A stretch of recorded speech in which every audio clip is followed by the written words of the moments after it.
Assalamualaikum warahmatullahi wabarakatuh. Bismillahirrahmanirrahim. Alhamdulillahirabbil alamin, amma ba'du. Kaum muslimin, sahabat-sahabat saya dimanapun berada, alhamdulillah saya merasa bahagia sekali dilibatkan dalam sebuah karya. Kalau menurut saya karya yang sangat besar, yaitu karya yang oleh penulisnya diberi judul Atyaf. Ada beberapa hal penting saat saya diberi amanah untuk mengedit ulang naskah ini sehingga menjadi karya seperti ini. Ada satu hikmah pelajaran yang saya petik saat bercengkrama dengan naskah ini. Di antaranya adalah bahwa kecantikan yang dipersonifikasikan di dalam naskah ini, di dalam novel ini, sebagai seorang wanita yang sangat cantik, sangat sempurna, yang diberi nama Atyaf. Bahwa kecantikan, kesempurnaan fisik manusia adalah semata-mata anugerah dari Allah Subhanahu wa Ta'ala yang harus disyukuri, harus dijaga dan dirawat dalam kehidupan sehari-hari, bukan sebagai alat untuk menumpuk pundi-pundi duniawi. Akan tetapi di dalam sosok Atyaf yang dipengaruhi oleh hedonitas, kehidupan glamor oleh ibunya, sehingga anaknya ini dijadikan sebagai media untuk menuruti keinginan seorang ibu yang dalam tanda kutip ingin hidup mewah. Padahal kita tahu bahwa pesan Rasulullah SAW, dia bersabda, Innallaha la yanzuru ila ajsamikum wala ila suwarikum. Sesungguhnya Allah tidak melihat, semata-mata tak melihat wajah manusia, tampan atau cantiknya manusia, tinggi atau tidaknya postur tubuh manusia. Tetapi yang dilihat oleh Allah adalah qulubikum, kecantikan mata hati manusia. Maka novel ini mengajari kita bagaimana mempercantik hati, memperindah hati agar supaya wangi dipandang oleh Allah Subhanahu wa Ta'ala. Yang kedua, novel ini mengajari kepada saya dan juga semoga kepada kita semua bahwa kita harus ada kesadaran, totalitas kesadaran bahwa al-biqa'u lillah, kekekalan hanya milik Allah Subhanahu wa Ta'ala.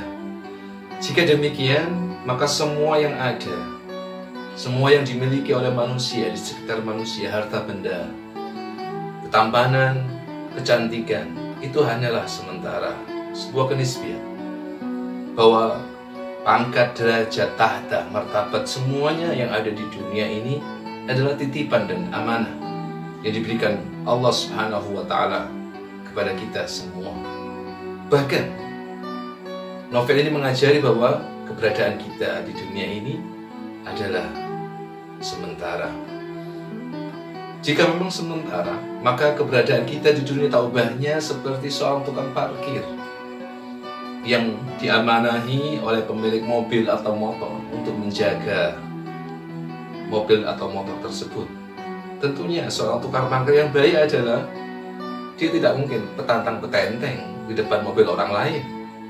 Tidak mungkin kemudian menyombongkan harta orang lain. Tentu tugas dia adalah harus amanah menjaga titipan itu. Di sini saya mendapatkan satu pelajaran penting bahwa semua yang dianugerahkan oleh Allah Subhanahu wa Ta'ala itu tak pantas untuk kemudian disombongkan di hadapan sesamanya.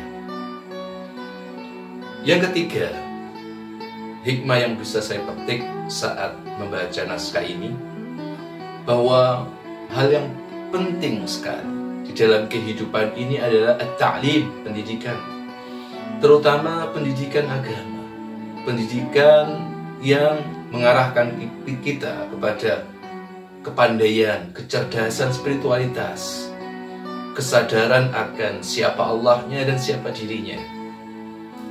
Disinilah pendidikan yang ada di dalam Al-Quran dan As-Sunnah tentunya pendidikan itu harus didasarkan dan dibasiskan kepada pondasi dasarnya, yaitu Al-Quran dan Sunnah, bukan kepada majalah atau telenovela.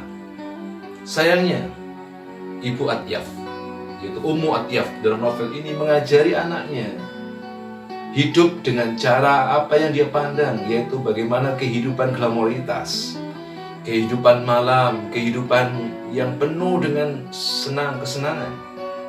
Sehingga anaknya tumbuh kembang dewasa menjadi anak yang hedonis pula. Yang ada di benak Atyaf saat diajari adalah bagaimana dia memiliki mobil mewah, rumah yang tinggi, harta di mana-mana. Kenapa demikian? Karena pendidikan yang salah. Pendidikan yang berbasis kepada glamoritas kehidupan manusia. Maka novel ini mengajarkan kepada kita bahwa semua itu tiada nilainya apa-apa. Bahwa yang dipandang oleh Allah Subhanahu wa Ta'ala di samping tadi hatinya, inna akramakum indallahi atqakum. Sesungguhnya yang paling mulia di mata Allah adalah siapa yang paling bertakwa. Karena itu, jika ibu-ibu atau bapak-bapak atau siapapun yang menyandang nama orang tua, jika ingin anaknya menjadi anak yang besar di mata Allah, anak yang mulia di mata Allah dan Rasulnya, maka didiklah dengan cara yang tak biasa-biasa. Karena biasanya orang yang besar, orang yang istimewa, Nabi, para Rasul, para wali, para ulama, mereka dididik dengan cara yang tidak biasa-biasa, tapi dididik dengan cara yang luar biasa sehingga menjadi manusia yang luar biasa. Hikmah yang keempat yang saya petik saat bercengkrama dengan naskah ini, karya ini adalah saat Atyaf dididik dengan cara hedonis seperti itu, akhirnya dia pun bertemu dengan seorang lelaki yang namanya Shadi, yang dipersonifikasikan sebagai seorang laki-laki yang dalam tanda kutip hanya mencintai Atyaf karena wajahnya, kecantikannya. Maka di sini dalam konteks kehidupan keluarga, memang setiap orang disunnahkan, diajarkan oleh Rasulullah SAW dalam mencari pasangan. Yang pertama adalah li jamaliha. Maka laki-laki kalau melihat, mencari seorang wanita, carilah yang cantik. Wali nasabiha, dan carilah nasabnya yang baik.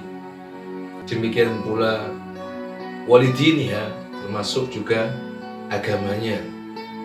Tapi kenyataannya laki-laki yang dipersonifikasikan dalam sosok Shadi ini tidak hanya yang pertama yang dia lihat, yaitu kecantikan sosok Atyaf saja.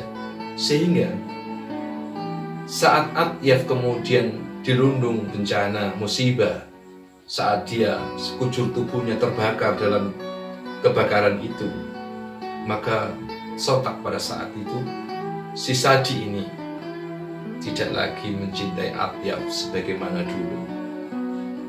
Maka dia berubah. Ini mengajari kepada kita bahwa walidiniha, perspektif agamalah, cermin bening agamalah yang bisa dijadikan sebagai tolak ukur yang paling tepat untuk mencari pasangan. Insya Allah, jika yang dijadikan sebagai tolak ukur pasangan kita, yang kita cari adalah sosok yang memiliki kesalihan secara agama, kesalihan secara sosial, insya Allah kelak dia akan bisa mendampingi kita dalam suka maupun duka.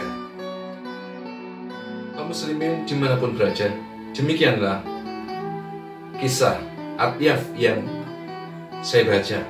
Demikian juga hikmah-hikmah yang sudah saya sampaikan tadi. Semoga naskah ini, karya ini bermanfaat untuk penulisnya, Ummu Hazan Al-Halwa. Demikian juga penerjemah Mbak Nurul Mukarramah dan siapapun yang terlibat dalam penulisan, penerbitan karya yang luar biasa ini. Semoga bermanfaat pula untuk kita semua para pembaca. Akhirul kalam, Assalamualaikum warahmatullahi wabarakatuh.